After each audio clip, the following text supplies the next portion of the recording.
So, tarot.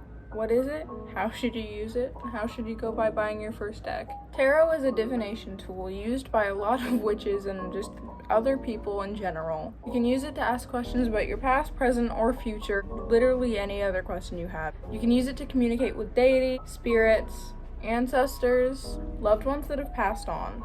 You can use it to ask questions about your love life or your family life. How should you go about buying your first tarot deck? First of all, there's a big misconception that you have to be gifted your first tarot deck. It has to be the one that you use and it has to be gifted to you. This is completely wrong. If you want to have it gifted to you and you resonate with the deck that was given to you, then by all means go for it. If you buy your own deck, or if you want to buy your own deck because you're in the broom closet or you don't want other people to know that you practice, then go ahead, buy your own tarot deck. It doesn't really matter. As long as you resonate with your deck and it resonates with you, it's completely okay. I have no idea where my deck came from personally. This deck was gifted to me by my mom Christmas last year. I know it comes from somewhere on Amazon, but if you want to know where this one specifically comes from, I can't help you. The first tarot deck that I had personally, I bought, and I didn't resonate with it. It's completely okay to jump from deck to deck to find which one that actually resonates with you. And at the end of the day, it doesn't matter which cards you use. You can use a proper tarot deck that you bought, you can use a proper tarot deck that was gifted to you, you can make your own, you can print your own, or you can use playing cards if you really want to. It all comes down to preference. Anybody can do whatever they want with their tarot deck. If you want to cleanse it as soon as you get it, if you want to cleanse it every time you use it, you can. If you never want to cleanse it, that's completely okay. It all comes up to preference and what you want to do. No one is the same when it comes to their tarot deck. No one has the same vibe they have with their tarot deck, and nobody connects with their tarot deck the same way that you are going to connect with yours.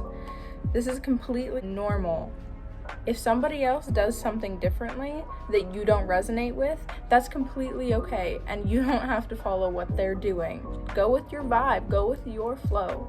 When you get your first tarot deck, the thing that I like to do first is completely cleanse it, look through the cards, see which ones pop out to you the most, and maybe even do a reading with it to kind of figure out its vibe and its personality, because each deck, believe it or not, has its own personality, it has its own feelings, and it has its own energy, as everything else does. So, when you first get it, you can cleanse it, you don't have to, but I personally do. When you read your tarot cards, you can do it a lot of different ways. You can completely spread them out. You can shuffle like this, which is what I do personally. You can do it like... You can completely spread them out like this, and then pick a couple that you resonate with. If you're really ballsy, you can just shuffle your deck and take the top card. You can split your deck in half. You can split your deck into a couple different piles and pick from whichever pile you resonate with. Some people even like to just chuck their entire deck on the floor and pick a couple cards that they like. A lot of chaos witches do this because they're absolutely chaotic and they just go for it. Do whatever suits you. A big tip that I have for anybody just starting out with tarot, because it's really, really hard to just learn all of the cards and what they mean, is just take it slow. You can Google it every time you read. Even when I do it, sometimes I get a card that I've never got before, so I have to Google it myself. You're just learning, and nobody is perfect. When you get your cards, sometimes it will be upright, like this, or it can be reversed or upside down. Some people choose not to read reversals. Some people do. You just remember that if it's reversed, it means the exact opposite of what the upright card means.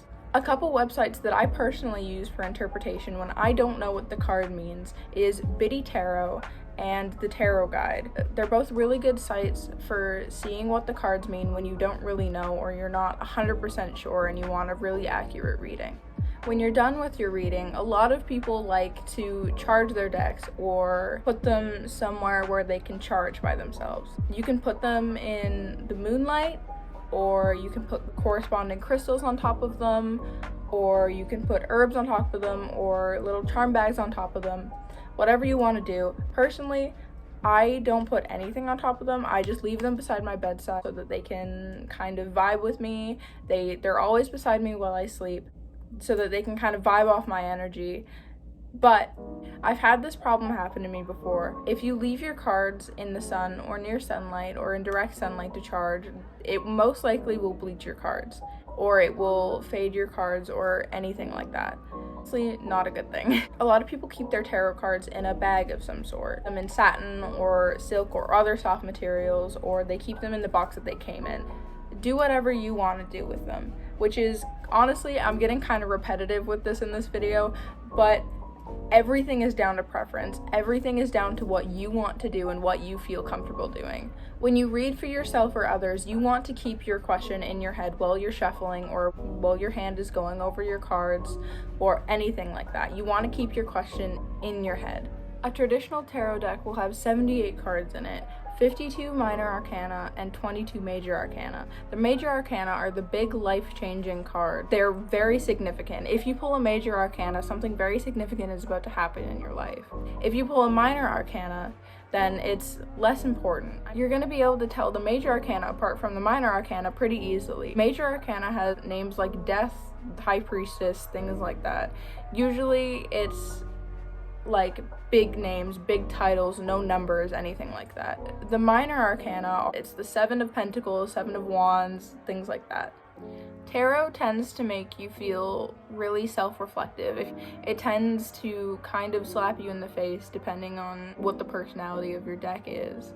Personally, my deck likes to kind of kick me in the ass and tell me what I really need to do to fix my life, which is a lot of cards and really often. But if your deck tends to be nicer to you, sometimes you'll get better cards. The amount of times I've pulled the Tower is kind of terrifying. In summary, everything is up to you with your tarot. It's up to you how you get your first tarot deck, how you get any decks after that. It's up to you how you shuffle, how you read, how you do anything. It's completely up to you, up to your preference, up to anything. Honestly, I really hope this video was good. The last time I filmed a YouTube video, I was like 9, so I'm kind of scared, but I really hope this YouTube video was like somewhat informative.